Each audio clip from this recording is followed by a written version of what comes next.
Bugün yine bir Türk oyuncusunun yayınına girdim ve bakın o nece oynuyor. Beni var ya bir kendine çekse zaten maç bitecek. Zarafat bir grafik, buna o aksesuarına bir daha vursa oyunun başını bıraktı. Hayır kaçayım. Senin hayır diyen diline kurban.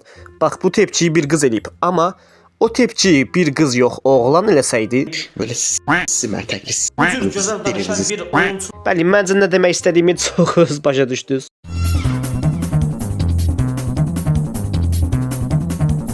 Ben de bayağı inat ettim ha. Zarafat bir qırağı yarım saatdir baxıram. Doğrudan da bu frenkə dirəşib ha.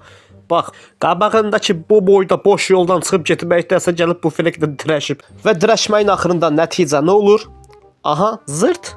Edgar dönemi, korona dönemiydi ya. Bir dəqiqə, Edgar dönemi. Edgar dönemi öyle bir şey var imiş ha. Edgar dönemi deyəndə sən belə bir şey mi deyirsən? Yəni belə bir şey varsa yəni başını bırak da yəni qurban olaram öz dönəmimə.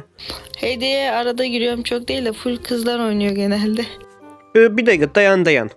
İndi bu mənə Haydayı oğlandan çox qızım oynayır dedi. Yaxşı.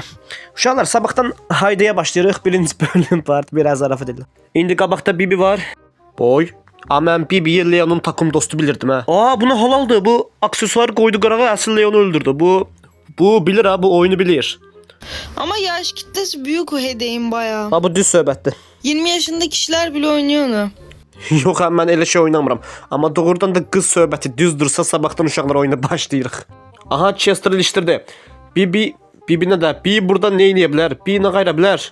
Narahat olma, mən buradayam. Məni bassa bəsdir. Bi nə edə bilər burada? Bi nə qayra bilər? Qardaş, məni bassa bəsdir deyirəm. Qardaş, mən varam burada. Ola bilməz. Bi çox çarəsizdir. Qaqa, mən sizin gözünüzdə cınz adam. I know. Zırt. Hey basmadın. Gördün axı nə oldu? Bu gülü kim qoyub altıma?